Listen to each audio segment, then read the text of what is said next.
Aloha all, and welcome back to Let's Play Super Mario 64. I'm Paper Mario Guy, and in the last episode we did some work over here at the Tiny Huge Island, and we're going to go back for some more Tiny Huge Island stars. And I may or may not try to get the 100 coin star here. I've yet to decide whether or not that's actually going to I'm actually going to do that or not. But in this episode, we are definitely going to be doing some red coin missions, Wiggler's red coins, 8 red coins. That is, and what you want to do is you want to come over here. You're gonna stomp on this Koopa. You're gonna take his shell, and you're gonna be able to ride up this hill with the shell. If you hop a few times. And he's going to try to take it back, but he's going to be unsuccessful ultimately. I like to just go like that, and that gets you all the way up here to this narrow little bridge. Ow, cannonballs, not cool. Then I like to just gingerly take this, because if you screw this up after you've killed the Koopa shell, it's a bitch to get back up here. And I don't know, I would take it a little slow until you get over here. But get through this little hole. You have to do this on the big side, by the way, because the hole will not be big enough if you are not on the big side. And there's going to be some platforming for 8 red coins, so really not a difficult mission, pretty straightforward. And I don't know, I like this little area. Again, with the seclusion and all that stuff, it's just, I don't know, a nice little area. And the coins are not terribly hard to get either. Let me go over here. No! Oh, man, I thought I was dead. I didn't even see that gap. I just kind of blindly jumped. Anyway, while we're doing this, I figured I would talk about some, I asked, if there was some things that I didn't mention, like beta elements and stuff like that. And I actually looked up some interesting things on the Super Mario Wiki, of course, that I figured I would relate to you. I know you guys could all look it up yourself, but, that's why I'm here. That's why I'm doing a Let's Play. So, I figured I would indulge on some interesting little tidbits. I hate this right here. I always seem to collect this star last, or that coin last, and I always have to deal with the weird camera angle change, and then, to risk dying. But a long jump over, and not a hard star. But some interesting things about Super Mario 64 that I didn't mention in the last episode. The first one that I'd like to point out, which I think completely and totally shows like the impact that this game has had, like with its popularity and like just what it means to pop culture. This game is actually going to be on display in the Art of Video Games exhibition in the Smithsonian Museum of Art in 2012, which I think is pretty awesome. That video games is getting a section in the Smithsonian Museum of Art, but also that Super Mario 64 is actually going to be one of the featured titles. I think that's really awesome, and it just goes to show, how popular this game is and the impact it had. So, what you want to do for this one, the Make Wiggler Squirm, you want to come all the way up here and ground pound this, and it's going to drain the water, and as you can see, there's a hole here, which is why there was one of the secret things. And then what you're going to do is you're not going to slide down to your death, or you are, because that's what I like to do. But once you do that, which I'm going to have to do again, then you just go and you find a pipe, you go to the large side and climb all the way back up to the top like you did for the first mission, or the second mission of this level. And you go in there and we're going to have a big old boss fight with Wiggler. So, fun stuff. But no, not again. Not 2 times in a row. But yeah, that was, just one of the things that, I thought was pretty cool, and I think really kind of shows, like, how awesome this game is.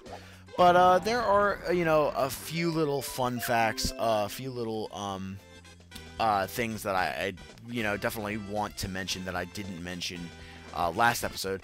One of the major things, actually, was I was talking about how Super Mario 64 was supposed to be on the disk drive, the N64 disk drive, but what I didn't mention is that Super Mario 64 itself was actually supposed to be on the Super Nintendo, and it was supposed to be called Super Mario FX because it used the Super FX chip, but it was moved to the N64 because, you know, I think probably because of its lifespan. Like the Super Nintendo was you know, pretty much on its last limb in, you know, 1995, 1996. So I think they cut it, you know, quits.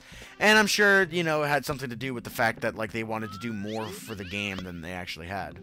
Wow, you flooded my house. Why? Look at this mess. What am I going to do now? The ceiling's ruined. The floor is soaked. What to do? What to do? Huff, huff. It makes me so mad. Everything's been going wrong ever since I got this star. It's so shiny, but it makes me feel strange. Alright, so I don't know why I portrayed Wiggler as a psychopath, but Wiggler is a psychopath. He's a maniac. And, he's not really a very hard maniac, though. I can't take this anymore. First you get me all wet, then you stomp on me. Now I'm really, really, really mad. Ugh! So Wiggler's very angry. He needs to cool his jets, though. Hey, knock it off. That's the second time you've nailed me. Now you're asking for it. And now Wiggler's really starting to get pissed off, but, you know, whatever. Ouch, Uncle! Okay, I give. Take this star. Whew, I feel better now. I don't really need it anymore, anyway. I can see the stars through my ceiling at night. They make me feel peaceful. Please come back and visit any time. So, yeah.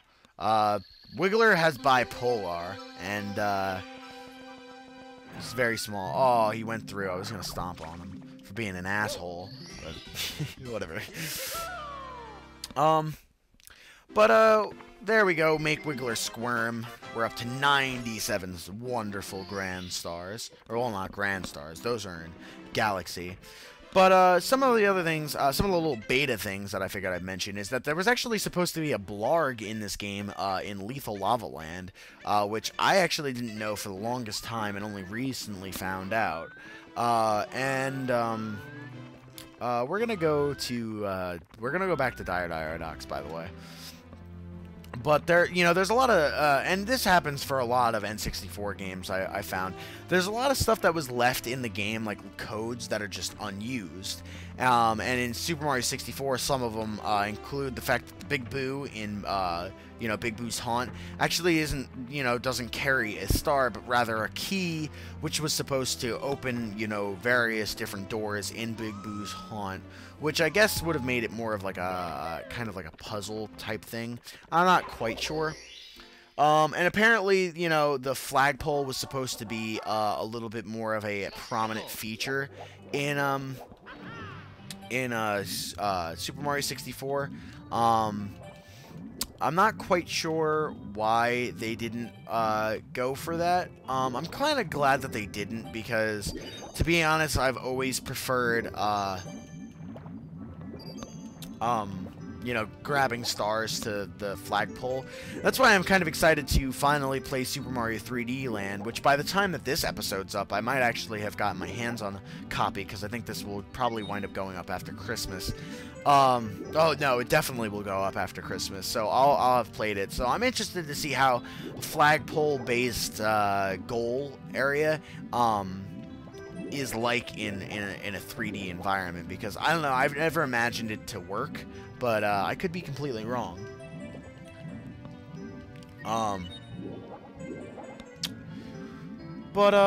There, you know, there's a lot of little things. Some are insignificant and some are, you know, rather, I don't know, you know, a little bit bigger.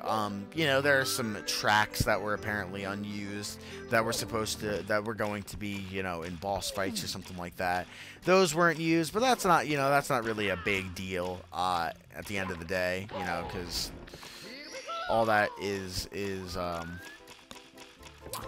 you know, all that means is that, you know, they decided, hey, this one theme works better than another one, so yeah, that's all that means. But alright,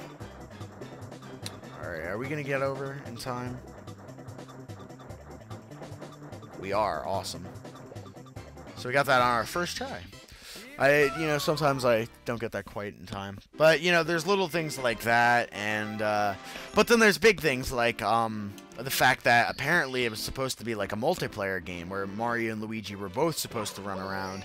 And apparently, and, you know, I'm getting a lot of this from the Super Mario Wiki, or I did. I'm, you know, going off of memory right now. Okay, I just got something different. What did I just get? I just got a different star. Oh, poop. Through the jet stream. Which one is that? But I mean, there's you know, all sorts of screenshots and stuff like that you can see. If you go to the Super Mario Wiki, they have, you know, a good beta elements section. But I don't know. I'm glad that a lot of the things came out. Although I would have liked to see the blarg. Because from the screenshot that they show on the Mario Wiki, the blarg looks absolutely humongous, and like I would have loved to see kind of how that played out, but it's whatever. All right, so I'm assuming that this is the jet stream that they're talking about. Yeah, okay, and then we're gonna need to have the metal suit, or can I just get through here? Alright, I'm gonna need the metal suit. Alright, so that's the star. That's what I meant to get, but it's whatever. No big deal. No sweat off my balls, you know. Doesn't matter what order I get them in, as long as I get them in a timely fashion. Or a somewhat timely fashion, because I've kind of said that I don't really care about how long this takes me. Because like I said, I know that I'm not going to be able to do it as fast as, you know, certain people. Like, Shadowy Productions did, like, this whole game in about 26 parts, which is what I'm going to go in. But he did his in, like, you know, he had, like 15-minute time limit, and not all of his episodes were 15 minutes. So, like, you know, he did it way faster than me. But, like I said, I don't give a shit. I don't know, but there's a lot of cool little things about the game. I'd seriously suggest checking out the wow, I actually have all the stars. I just need, so I actually have to go to the new areas. Wow, I've been procrastinating those areas, but I guess I can go to them. But I'd seriously recommend checking out the Super Mario Wiki Beta Elements page, so you can kind of see, you know, some of the plans that they actually had before they wound up settling on what they settled with. And like I said, there's certain things that are little, some things that are a little bit bigger. You know, there's codes for like Yoshi eggs in here, so who knows what, you know, what this game would have been like if it had a Yoshi in it. There's codes for like power flowers and a whole bunch of different crap. But we're going to end this episode by opening this last final door, which I guess technically leads to Area 4, but I've never really considered this like an Area 4. But, here we have a big-ass clock, 2 holes in the wall, and a toad. So, in the next episode, we are going to, I guess, divulge into some of these levels, and then, go back to get some of the 100 coins that I haven't got. But that just about does it for this episode. So I'm Paper Mario Guy of the KoopaNinjaBros. Thank you very much for watching. And go check out that beta page, because you'll find some interesting things, or things I find interesting, personally. But until next time, I'll see you guys next time.